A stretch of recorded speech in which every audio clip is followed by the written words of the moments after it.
زہران اپنی ذہانت کے چلتے تعلیمی اور تفریحی دونوں شعبوں میں کامیابی حاصل کرتا گیا۔ اسے مدرسہ جاتے 6 ماہ سے زائد عرصہ ہو گیا تھا۔ اس دورانیہ میں کبھی آغا صاحب تو کبھی مہابیر یا ابان مسجد چھوڑنے جاتے، نیز اکیلے جانے کی آزادی نہ تھی۔ ابان صوبائی سطح پر آرٹ کے ہنر میں ٹاپ پر آ گیا۔ اس کی کئی ساری پینٹنگز آل بلوچستان ایگزیبیشن میں رکھی گئی، جو اچھے داموں پر آرٹ کی شائقین نے خرید کر اپنے گھر کی زینت بنائی۔ اور سن وہ اپنے ساتھ ایک کولیگ کو آغا صاحب اور اما بیگم سے ملوانے گھر لایا۔ بیٹا، آپ کو ابان کی کمزوری کا پتہ ہے نا؟ اما بیگم نے سامنے بیٹھی خوش اخلاق خوبرو لڑکی سے پوچھا۔ جی آنٹی، انہوں نے سب کچھ پہلے ہی بتا دیا۔ ان کا کہنا تھا وہ جھوٹ کی بنیاد پر کوئی رشتہ نہیں بنانا چاہتے۔ میں سب جانتے ہوئے بھی ان کے ساتھ لائف بتانے کے لیے تیار ہوں۔ اس خوش دل لڑکی نے بااعتماد انداز میں جواب دیا۔ اس کی بہادری شامیر صاحب اور اما بیگم کو بہت اچھی لگی۔ ٹھیک ہے، ہم اس ویکینڈ پر آپ کی فیملی سے رشتے کی بات کرنے آئیں گے۔ آغا صاحب نے متبسم ہوتے اگلے لاہے عمل سے آگاہ کیا۔ دمیدہ اعجاز بلش کرتے سر کو خم دیا۔ ابان سر جھکائے مسکرایا تھا۔ رات کھانے پر یہ خبر مہابیر اور زہران کے گوشت گزار ہوئی اور سب کے باہمی فیصلے سے سنڈے کی شام رئیسانی فیملی ابان کا رشتہ لے کر اعجاز صاحب کے گھر جانے کا فیصلہ کیا۔ ابان چاچو کی شادی ہے کیا؟ وہ دلہا بنیں گے کیا؟ زہران کی خوشی دے دینی تھی۔ ہر بچے کی طرح اسے بھی گھر میں شادی کی بابت گفتگو سن کر بے حد دلچسپی ہو رہی تھی۔ یہ اس کے لیے ایک نئی سرگرمی تھی۔ اور بالآخر سنڈے کے دن موسم کی طرح سب کے مزاج بھی خوشگوار تھے۔ شامیر صاحب نے بلیک قمیض شلوار زیبتن کیے، اما بیگم نے ثقافتی بلوچی ڈریس پہنا، جبکہ مہابیر اور ابان سفید قمیض شلوار پہن کر تیار ہوئے۔ زہران کو بھی نئی چاچی کے گھر جانے کی بہت دلچسپی تھی، لیکن ساتھ جانے کی اجازت نہ تھی، اس لیے ان کو باری باری تیار ہو کر باہر آتے دیکھ کر افسردہ ہوا۔ مہابیر اسے گھر میں اکیلے چھوڑنے پر راضی نہ تھے، اس لیے اس نے اس کے پاس رکنے کو رفیق صاحب کو بلا لیا۔ سوری سر، اس عمر میں تکلیف دے رہا ہوں۔ مہابیر رفیق صاحب کے آنے پر قدرے خجلت میں پڑ گیا۔ مہابیر، اگر تمہاری جگہ زکابل آتا تو کیا میں نہیں جاتا؟ رفیق صاحب نے اس کے کندھے پر ہاتھ رکھ کر حوصلہ افزائی کی۔ اور پھر تم اتنے نیک کام کے لیے جا رہے ہو؟ کسی یتیم کی کفالت کرنا تو ہمارے رسول صلی اللہ علیہ وآلہ وسلم کی سنت ہے، اور تم تو کفالت کے ساتھ ساتھ اس کا گھر بھی بسا رہے ہو۔ آج کے مطلبی زمانے میں اس سے بڑی نیکی کیا ہوگی؟ رفیق صاحب نے دلی خوشی کا اظہار کیا۔ مہابیر نے سر کو خم دے کر ان کی پذیرائی وصول کی اور گیٹ سے باہر نکل گیا۔ آغا صاحب اور باقی سب گاڑی میں بیٹھ چکے تھے۔ رفیق صاحب نے ہاتھ ہلا کر انہیں رخصت کیا اور خود زہران کے ساتھ اندر آ کے، چلو زہران، آج ہم گیم کھیلتے ہیں۔ لاؤنج میں داخل ہوتے ہوئے انہوں نے قدرے خفا زہران کے گرد بازو حمائل کر کے جوت سے کہا، چیس کھیلیں گے دادو؟ زہران جھٹ سے اچھل پڑا۔ ہاں ہاں ہاں، پھر تو میں جیت گیا۔ رفیق صاحب ہنسے۔ پہلے میرے ساتھ بازی تو کھیلیں۔ زہران نے آئیبرو اٹھا کر مانو چیلنج کیا۔ ٹھیک ہے، لے آؤ بورڈ۔ رفیق صاحب صوفے پر بیٹھتے چیلنج قبول کرتے بولے۔ زہران خوشی سے چہکتے اپنے کمرے کی جانب بھاگا۔ رفیق صاحب نے محبت پاش نظروں سے اسے دیکھا تھا۔ 11 سال کا بچہ اور چیس کھیلنے کی بات کرنا انہیں واقعی مسرور کر گیا تھا۔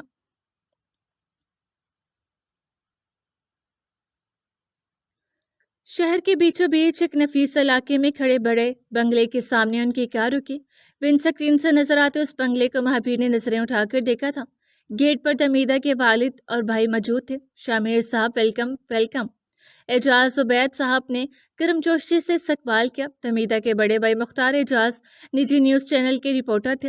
وہ مہابیر کو دیکھتے ہی پہچان گیا۔ ابتدائی حال احوال دریافت کرتے وہ گھر کے اندر داخل ہوئے۔ ان سب کو گیسٹ روم میں بٹھا کر مختار اپنے والد صاحب کو کچن ایریا میں لایا۔ بابا، مہابیر عیسانی، اس کی فیملی سے رشتہ کرنا مناسب ہوگا؟ اور ابان تو ان کا سگا بھی نہیں ہے، بھائی نے سوال کیا۔ اعجاز صاحب نے پہلے دمیدہ کو دیکھا، پھر اپنی بیگم کو۔ مہابیر عیسانی سے جڑی خبریں ہم نے بھی سنی تھی، لیکن بیٹا، ابان انسان اچھا ہے۔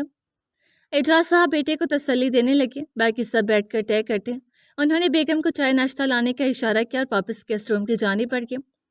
مختار نے دمیدہ کا اترتا چہرہ دیکھا اور اسے مصنوعی مسکان سے نواز کر واپس مہمانوں کے پاس جا بیٹھے۔ چائے ناشتے کے اختتام تک زیادہ تر گفتگو اعجاز صاحب اور شامیر صاحب کے درمیان چلتی رہی۔ مہابیر اور ابان خاموشی رہے۔ اعجاز صاحب، اس رشتے پر آپ کا کیا خیال ہے؟ شامیر صاحب صوفے پر آگے کو ہوئے۔ شامیر صاحب، بیٹی کی خواہش کے آگے نہ میں پہلے بولا تھا نہ آج بولوں گا۔ اعجاز صاحب رضامندی ظاہر کرتے آگے ہوئے۔ لیکن مجھے اعتراض ہے۔ مختار تند آواز میں بیچ میں بول پڑا۔ سب نے بیک وقت اس کی جانب دیکھا تھا۔ کیا اعتراض ہے بیٹا؟ آپ کے جو بھی اعتراضات ہیں ہم دور کرنے کے لیے تیار ہیں۔ شامر صاحب نے معاملہ سنبھالتے ہوئے پیشکش کی۔ گیسٹ روم کے دروازے کے پار کھڑی دمیدہ کا دل برق رفتاری سے دھڑک رہا تھا۔ مختار نیوز رپورٹر ہے، مزاج کا سخت ہے، وہ جانتی تھی، لیکن کہیں اس کی باتوں سے ابان کی جذباتی حالت نہ بگڑ جائے، اس بات کو اس سے ڈر بھی تھا۔ آپ کی فیملی سے ہی اعتراض ہے نواب شامر احسانی؟ میں ایسی فیملی میں اپنی بہن نہیں دے سکتا جہاں بہو بیٹیوں کو مارنے کا رواج ہو۔ مختار نے جتاتے ہوئے مہابیر کو دیکھا۔ مہابیر ہاتھ باہم ملائے اپنے آپ کو کنٹرول رکھنے کی جتن میں مصروف رہا۔ ابان نے نچلا لب دانتوں میں دبا لیا۔ ہر سنی سنائی بات حقیقت نہیں ہوتی ہے اعجاز صاحب، ہم بہوؤں کو بیٹیوں جیسے پیار اور عزت سے رکھتے ہیں۔ شامر صاحب نے اعجاز صاحب کی جانب دیکھا۔ اعجاز صاحب نے جرنلسٹ بیٹے کے آگے نہ بولنے پر اکتفا کیا۔ مسز زمروش کو کتنی عزت سے رکھا تھا یہ پوری دنیا جانتی ہے۔ مختار استہزائیہ ہنستے ہوئے پیچھے ہو کر صوفے کی پت سے ٹیک لگا گیا۔ ابا نے لمبا سانس خارج کر اٹھنے کے لیے ہاتھ صوفے پر ٹکائے تھے کہ مہابیر نے اس کے ہاتھ پر ہاتھ رکھ کر روک لیا۔ اسے گردن موڑ کر حیرت سے اسے دیکھا۔ مہابیر سامنے بیٹھے مختار کو دیکھ رہا تھا۔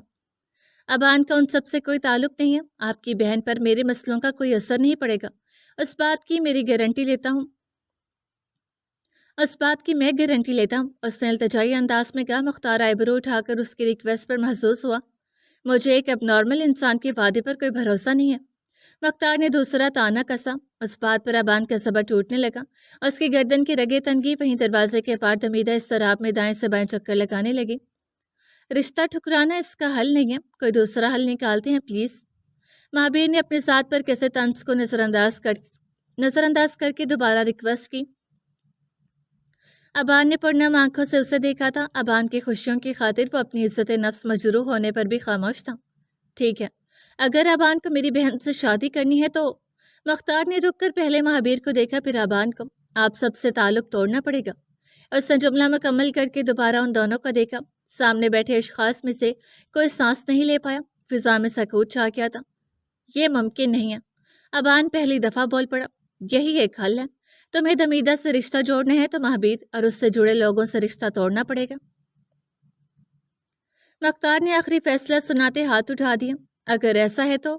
ابان کا دل پوری طرح دکھا تھا۔ دمیدہ سے رشتہ توڑنا میرے لیے مہابیر کو چھوڑنے سے زیادہ آسان ہے۔ ایسا کہتے ہوئے ابان کی زبان کانپی ضرور تھی۔ یہ الفاظ سن کر گیسٹ روم کے باہر کھڑی دمیدہ کی دھڑکن رک گئی۔ آنکھوں سے آنسو ٹوٹ کر رخسار پر بہکے۔ ابان… مہابیر نے اسے روکنا چاہا۔ نہیں مہابیر، یہ حد پار کریں، میں یہاں رشتے کی بات کرنے آیا تھا، تمہاری اور ماں باپ کی انسلٹ کرانے نہیں۔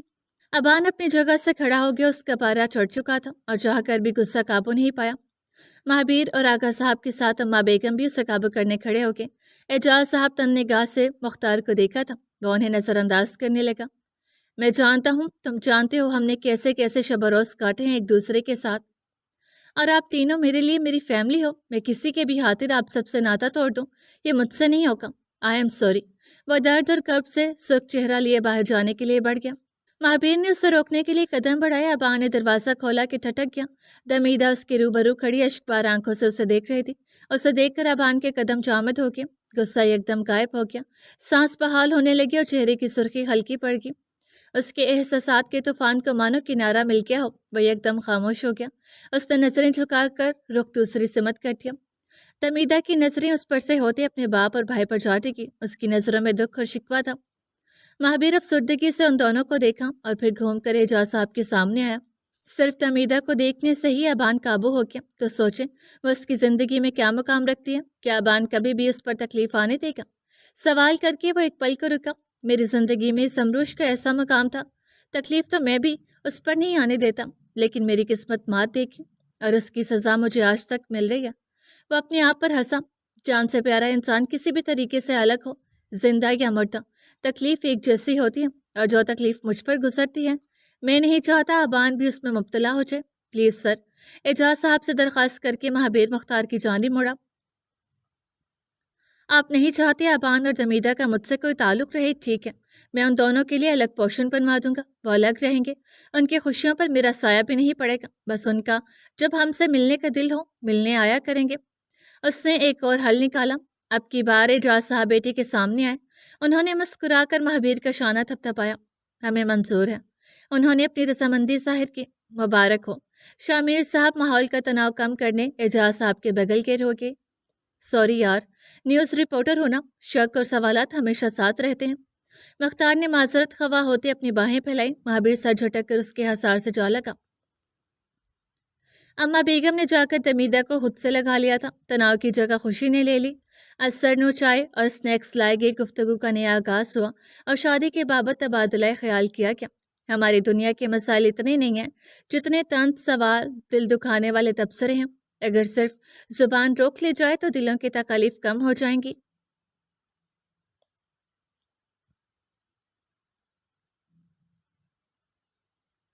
گھر میں شادی کی تیاریاں شروع ہو چکی تھی۔ وعدے کے مطابق مہابیر نے اپنے گھر پر دوسری منزل کی تعمیر شروع کر دی۔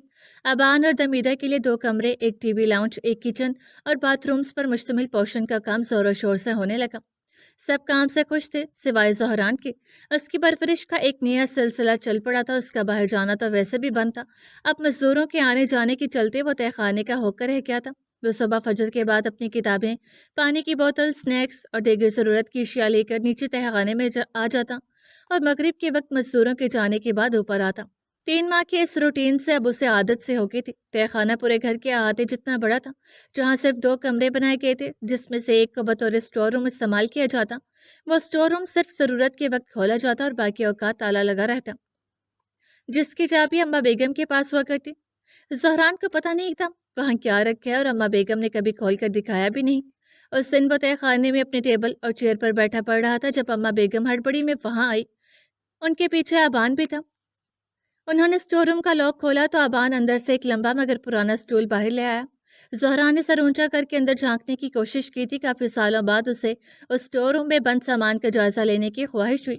شاید وہ کوئی قبولیت کی گھڑی تھی کہ اما بیگم واپس جاتے ہوئے اسٹور روم کو لاک لگانا بھول گئی۔ دروازات کھولا دیکھ کر زہران کی سیاہ آنکھیں چمک گئیں۔ ایک تجسس سا دل میں جاگا تھا۔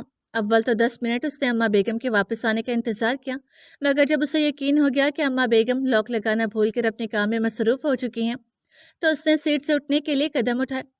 بار بار تہہ خانے کی سیڑھیوں کی جانب دیکھتا وہ دبے پاؤں بھاگ کر اسٹور روم میں در آیا۔ لائٹ آن کرتی اسے قدرے خوف بھی لگا، مگر وہ نواب زہران رئیسانی تھا اور سمروش کا بیٹا بھی۔ نئی نئی چیزیں دریافت کرنا تو اس کا شوق تھا۔ اس بڑے کمرے میں حویلی سے لایا گیا پرانا فرنیچر بکھرا ہوا تھا۔ وہ بغور ایک ایک چیز کو دیکھنے لگا۔ حویلی کا نوابوں کے دور کی ٹیبلز اور میرر سٹینڈ اور کراکری کے ڈیزائنز اسے درویدہ کر رہے تھے۔ قدم قدم چلتا وہ آگے آیا اور ایک دلکش صندوق کے آگے رک گیا۔ کچھ دیر ٹھہر کر اس نے صندوق پر زمانہ قدیم کے نقش و نگار معائنہ کیے اور پھر دونوں ہاتھوں کا زور لگا کر صندوق کھولا۔ کسی کیڑے مکوڑے اور چوہے کے نکلنے کے ڈر سے وہ سر اوپر اٹھا کر اندر جھانکا۔ ان چیزوں پر نظر پڑتے ہی وہ پرسکون ہو گیا۔ وہ زمروش کی چیزیں تھیں، اس کی بلوچی کلچر پر لکھی کتابیں، خسار کا تاریخی کتابچہ، وہ چھوٹے موٹے ڈیکوریشن پیسز جو وہ جاپان سے لائی تھی، اور کچھ کپڑے۔ یہ وہ سامان تھا جو پچھلے 9 سالوں سے اما بیگم کسی کو دے بھی نہیں پائی تھی اور مہابیر کے سامنے رکھ بھی نہیں پائی تھی کہ ان کو دیکھ دیکھ کر مہابیر کا غم تازہ ہوتا رہے گا۔ زہرا نے ہاتھ بڑھا کر ماما کے کپڑے چھوئے۔ اسے شدت سے سمروش کی یاد آئی تھی۔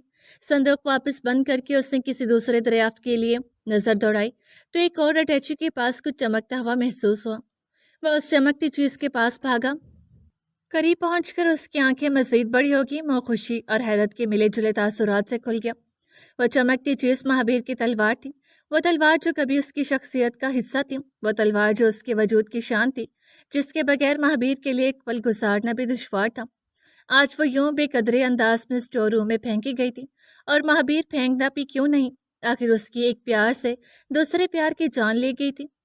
اس بات سے انجان زہران کو وہ تلوار دے کر بے حد خوشی ہوئی۔ اسے لگا اس نے اپنے پاپا کی تلوار دلدل میں سے ڈھونڈ کر نکالی ہے۔ وہ جلد از جلد یہ خوشی مہابیر کے ساتھ بانٹنا چاہتا تھا، پر مہابیر زہران کا تلوار کو دیکھنے پر خوش ہوتا یا نہیں، یہ وقت ہی بتانے والا تھا۔ یہ تو پاپا کی تلوار ہے، اسے یاد تھی، کیونکہ وہ فیملی البم میں کئی جگہ اسے مہابیر کے ہاتھ میں دیکھ چکا تھا۔ شاید پاپا سے یہاں کھو گئی تھی۔ اس نے سوچتے ہوئے اس لمبی اور وزنی تلوار کو اٹیچی کے نیچے سے کھینچ کر باہر نکالا۔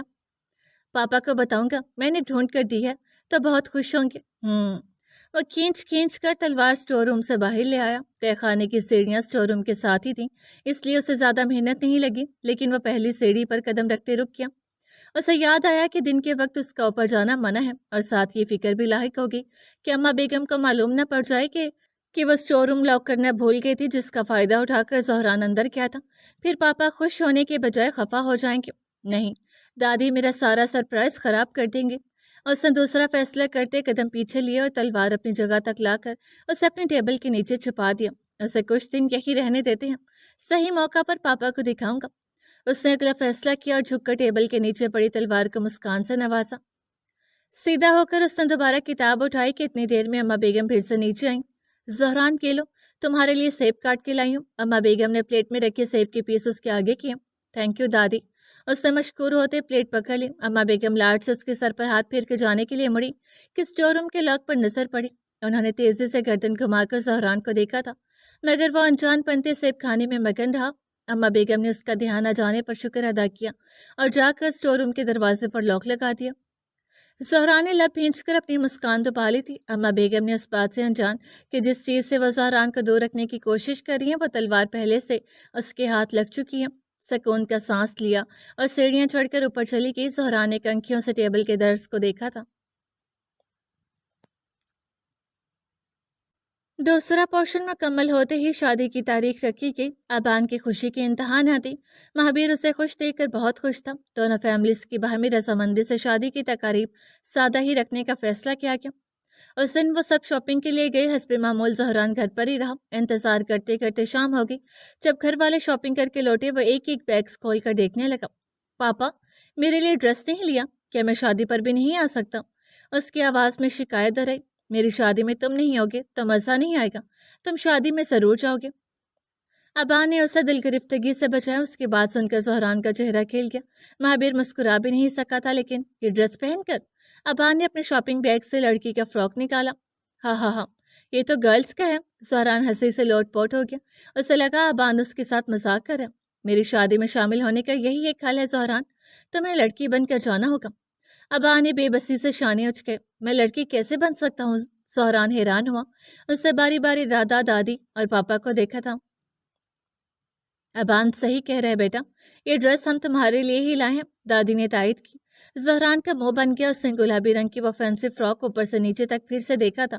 ناک بسوڑتے اس سے فراک پہنتی اور حبکی ظاہر کرتے اپنے کمرے میں چلا گیا۔ مہابیر کو اس سے اسی رد عمل کی توقع تھی، اس لیے شروع سے ہی خاموش تھا۔ یہ کیا بات ہوئی؟ میں لڑکی کیوں بنوں گا؟ مجھے نہیں پہنا گلابی فراک، شیروانی چاہیے تھی مجھے۔ وہ کمرے میں آ کر بیڈ کے کنارے بیٹھا، ہاتھ سینے پر باندھے اپنے آپ سے بڑبڑایا۔ اس کے پیچھے مہابیر بھی کمرے میں آ گیا تھا۔ زہران نے ایک تن نظر اس پر ڈالی اور رخ موڑ لیا۔ میں آپ کو لڑکی لگتا ہوں کیا؟ باپ سے شکایت کرنے کا پورا حق رکھتا تھا۔ نہیں، پر اگر تمہیں شادی میں شریک ہونے ہیں تو دادی اور ابان کی بات ماننی پڑے گی۔ مہابیر سمجھاتے ہوئے اس کے پہلو میں بیٹھ گیا۔ زہران نے اسے نظر انداز کر کے اپنا چہرہ مخالف سمت کر لیا۔ کبھی کبھی زندگی میں ایسا بھی مقام آتا ہے جہاں نہ چاہتے ہوئے بھی اپنی ذات سے الگ روپ اختیار کرنا پڑتا ہے۔ یہ پہناوا ظاہری ہو یا باطنی، بس کوشش یہ رہے کہ دوسروں کی بھلائی کے لیے ہو۔ اسے پیار سے بیٹی کے سر پر ہاتھ پھیر کر اس کی ناراضگی دور کرنے کی کوشش کی۔ لوگ ہنسیں گے مجھ پر؟ زہران کا منطق بجا تھا۔ انسان اس دنیا میں لوگوں کو خوش کرنے کے لیے پیدا نہیں ہوا، خاص کر آج کے دور میں۔ ہم چاہے کچھ بھی کر لیں، لوگ ہم میں خامیاں نکال ہی لیتے ہیں۔ ہمیں بس وہ کرنا چاہیے جس سے اللہ راضی رہے اور ہمارا دل مطمئن ہو۔ دوسری نصیحت اور بھی نرم لہجے میں کی کہ زہران نے غیر محسوس انداز میں گردن گھما کر پاپا کو دیکھا۔ سب سے بڑی سمجھداری اپنا محاسبہ کرنا ہے۔ لوگوں کے دل آپ صاف نہیں کر سکتے، مگر اپنا دل صاف رکھنا آپ کے اختیار میں ہے۔ حسد اور جلن، یہ وہ صفات ہے جو فیملیز کو اجاڑ دیتے ہیں۔ اس سے جتنا ہو سکے دور رہنا۔ مہابیر پھیکا سا مسکرایا تھا، نہ چاہتے ہوئے بھی ذہن میں یوشا اور کیہان کا چہرہ ابھرا تھا۔ سکھ اور دکھ اپنی اپنی تقدیر سے ملتے ہیں۔ اس کا امیری، غریبی، جوانی یا بڑھاپے سے کوئی تعلق نہیں ہے۔ رونے والے عالیشان محلوں میں بھی روتے ہیں، اور جن کے نصیب میں خوشیاں ہوں وہ جھونپڑی میں بھی خوش رہتے ہیں۔ سب قسمت کا کھیل ہے، پھر بھی حسد کرنا نہیں چھوڑتا۔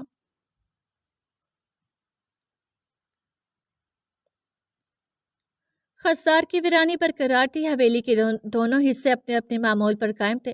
یوشا کے قبضے سے نکلنے کے بعد بہادر خان اور اس کی فیملی ہمیشہ کے لیے خضدار سے کوچ کر گئے تھے۔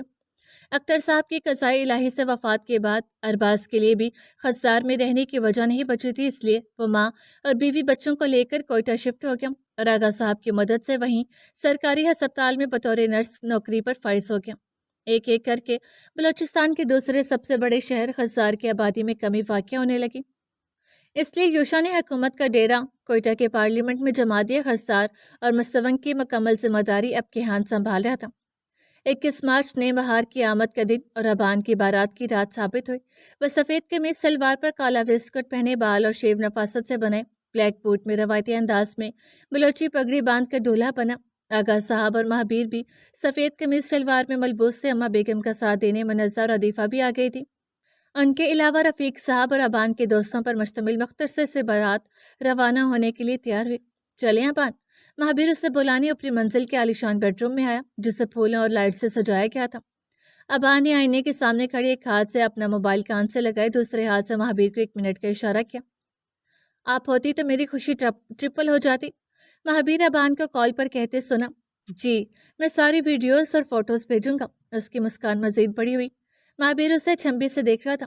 ہاں وہ یہی ہے، میں آپ کا سلام کہہ دوں گا، ابھی چلتا ہوں، بارات میرا انتظار کریے۔ ابان نے کہتے ہوئے مہابیر کی جانب دیکھا تھا۔ الوداعی کلمات کہہ کر اس نے کال کاٹ کر موبائل جیب میں ڈالا اور مہابیر کے پاس آیا۔ کس کی کال تھی؟ وہ پوچھے بغیر نہ رہ سکا۔ ڈاکٹر انفال کی، ابان نے خوشی خوشی بتایا۔ مہابیر کی مسکراہٹ سمٹ گئی۔ شادی کی مبارکباد دے رہی تھی، تم سے تھوڑی خفا ہیں۔ کمرے سے نکل کر لاؤنج سے گزرتے ہوئے وہ دونوں سیڑھیوں کے سرے پر رکے۔ مہابیر ناراضگی کی وجہ جانتا تھا، اس لیے خاموش رہا۔ جب سے وہ US گئی ہیں، تم نے ایک دفعہ بھی ان سے کانٹیکٹ نہیں کیا، بھول گئے ہو کیا اسے؟ ابان نے سوالیہ نظروں سے اسے دیکھا تھا، مگر جواب کا انتظار نہیں کیا۔ ڈھول کی تھاپ سن کر وہ سیڑھیوں سے نیچے اتر چکا تھا۔ مہابیر وہیں کھڑا رہا۔ ڈھول کی آواز، چھت سے لٹکتے رنگین لائٹس اور تازہ پھولوں کی سجاوٹ اسے 12 سال قبل لے کے اس کا اور زمروش کا ولیمہ، حویلی کا وہ منظر، ڈھول باجے، پھولوں اور لائٹس کی سجاوٹ۔ سرخ دلہن کے جوڑے میں تیار زمروش بے اختیار مہابیر کے لبوں پر مسکراہٹ لیں گے۔ وہ خیالی طور پر اس منظر میں پہنچ گیا۔ کوئی انداز میں وہ حویلی کی راہداری پر کھڑا زمروش کا منتظر تھا، اور وہ شرماتے ہوئے مسکراتی اس کے پاس آ رہی تھی۔ وہ پاس تو آ رہی تھی، لیکن منظر قریب ہونے کے بجائے دور ہوتا گیا، اور اچانک ماحول بدل گیا۔ زمروش بے جان اس کے قدموں میں پڑی تھی، اور وہ کچھ نہیں کر پایا۔ یکدم مہابیر سہم سا گیا۔ منظر روشن ہوا تو اپنے گھر کی دوسری منزل کی سیڑھیوں پر کھڑا تھا، اور نیچے ابان کی بارات خوشی سے ڈھول کے مزے لے رہی تھی۔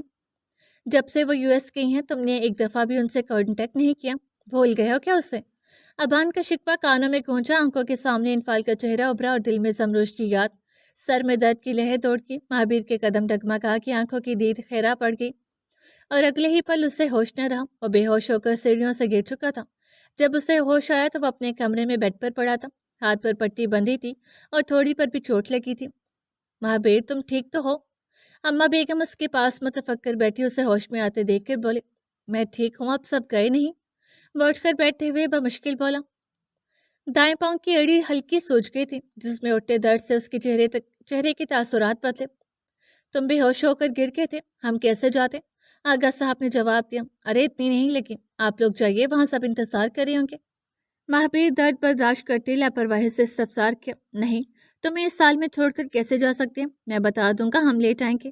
ابان منہ بناتے اس کے پاس بیٹھا۔ ابان، یہ اچھی بات نہیں ہے، پہلے ہی میری وجہ سے کافی لیٹ ہو گیا۔ تمیدہ کے بارے میں سوچو، میں اب ٹھیک ہوں، تم سب کو لے جاؤ۔ مہابیر التجائی انداز میں پھر سے گویا ہوا۔ ابان نے لب بھینچ کر سر اسپات میں ہلایا اور جانے کے لیے کھڑا ہو گیا۔ اس کے پیچھے آغا صاحب اور اماں بیگم بھی کمرے سے نکل گئے۔ گاڑی سٹارٹ ہونے کی آواز سے مہابیر مطمئن ہو کر بازو سر کے نیچے پھیلا کر لیٹ گیا۔ وہ کیسے گرا اور کیوں گرا، یہ یاد کرتے خود اپنے آپ پر ہنسا تھا۔ ایک بھینی سی مہک پر اس سے بند آنکھیں کھولے۔ زمروش کا عکس اداس تھا۔ سوری، جان بوجھ کر بالکل نہیں کیا۔ مہابیر اس کی نظروں سے شکوے کی وجہ سمجھ گیا۔ میں پھر بھی ناراض ہوں۔ زمروش ہاتھ سینے پر باندھے رخ پھیر کر اس کی جانب پشت کر گئی۔ وہ بس ابان کی شکایت سے تھوڑا ڈسٹرب ہو گیا تھا۔ انفال نے ہمیشہ میری مدد کی ہے، اور میں نے سچ میں اسے 1 سال میں 1 دفعہ بھی اس کا حال دریافت نہیں کیا۔ صرف زمروش ہی تو تھی جس سے وہ دل کی ہر بات کہہ سکتا تھا۔ کوئی بات نہیں، انفال سمجھدار ہے، وہ تمہاری مصروفیات اچھے سے سمجھ سکتی ہے۔ زمروش اپنی جگہ پر مڑی اور جھک کر مہابیر کی تھوڑی کو چھوا تھا۔ مہابیر محصور کن نظروں سے اسے دیکھنے لگا۔ دونوں کی نظریں ملی، دل سے دل ٹکرائے۔ تبھی دروازے کا ناب گھما، زمروش کا عکس محلول ہو گیا۔ مہابیر شوق ہو گیا۔ اس کے علاوہ سب شادی میں گئے تھے، تو اس وقت کون ہو سکتا ہے؟ دروازہ کھول کر ایک بچہ اندر آیا، مہابیر کی تاریک زندگی میں روشنی بن کر۔ زہران، تم شادی میں نہیں گئے؟ مہابیر حیرت سے مسکرایا۔ پاپا، آپ گر گئے تھے، زیادہ لگی تو نہیں؟ زہران اس کا سوال نظر انداز کر کے بیڈ پر چڑھ کر اس کے پاس آن بیٹھا۔ نہیں میری جان، میں ٹھیک ہوں۔ مہابیر پیچھے ہو کر نیم دراز ہوا۔ آپ کیسے گرے؟ زہرا نے پاپا کا ہاتھ اپنے ہاتھوں میں لے کر پٹی کی جانچ کی۔ کچھ نہیں، بس تمہاری ماما کی یاد آ گئی تھی، مہابیر نے ہنکارا بھرا۔ سوری، میری وجہ سے تم شادی میں نہیں جا پائے۔ مہابیر معذرت خواہ ہوا۔ وہ جانتا تھا زہران اس کی خاطر رکا ہے۔ اٹس اوکے پاپا، اور اچھا ہی ہوا، ویسے بھی مجھے اس ڈریس میں لوگوں کے سامنے جاتے ہوئے عجیب لگ رہا تھا۔ زہران اپنے کپڑوں کی جانب دیکھ کر الجھن سے ہنسا۔ مہابیر نے پہلی دفعہ غور سے اسے دیکھا۔ وہ اسپرنگ فراک میں ملبوس تھا۔ اسے زور سے ہنسی آئی، لیکن لب بھینچ کر مصنوعی کھانستے ہوئے ہنسی دبا لی۔ ویسے تم اس میں کیوٹ لگ رہی ہو، مہابیر نے اسے سراہنے کی کوشش کی۔ سیریسلی پاپا؟ وہ مزید چڑھ گیا۔ دادی کو اس کے ساتھ نکلی بال بھی لانے چاہیے تھے، پھر شاید میں لڑکی لگ پاتا۔ اس نے ابان اور دادی کے فلاپ آئیڈیا پر ہونک کیا۔ اس بات پر مہابیر کا کہکا لگا تھا۔ زہران بھی ہنستے ہوئے اس کے سینے سے جا لگا۔ مہابیر نے اس کے گرد بازو حمال کر کے خود سے لگا لیا۔ اسے یاد آیا کبھی اسے بیٹی کی شدت سے خواہش ہوئی تھی۔ آج زہران کو بیبی فراک پہنے دیکھ کر اس کی وہ خواہش بھی پوری ہو گئی تھی۔ وہ صبح ابان کی زندگی میں نئی خوشیوں کا پیغام لائی تھی۔ اس نے نیم خوابی میں کروٹ بدل کر اپنی دلہن کو ساتھ پایا۔ دمیدہ کا پرسکون چہرہ اس کے چہرے پر مسکان لے آئی۔ ابا نے دل میں اللہ کا شکر ادا کیا۔ جو شکر کرتا ہے اسی کو دیا زیادہ جاتا ہے۔ جو چھوٹے مسئلے حل ہونے پر شکر کرے گا اس کے بڑے مسئلے حل ہوں گے۔ جو پرانے مسئلے حل ہونے پر شکر کرتا ہے اس کے نئے مسئلے حل ہوتے ہیں، اور جو ناشکری کرتا ہے اللہ اس سے بے پرواہ ہو جاتا ہے، اس کی نعمتوں کو زوال آ جاتا ہے۔ اس لیے ہمیشہ شکر گزار رہنا چاہیے۔ دمیدہ کی کسی انجان احساس کے تحت آنکھیں کھل گیا۔ بان اس کی جانب کروٹ لیے ہتھیلی رخسار کے نیچے رکھی اسی کو دیکھ رہا تھا۔ گڈ مارننگ، کب اٹھے آپ؟ وہ سستاتے ہوئے اٹھ بیٹھی۔ بس تھوڑی دیر پہلے۔ ابان بھی اٹھ بیٹھا۔ میں تیار ہو کر آنٹی کی مدد کرنے نیچے جاتی ہوں۔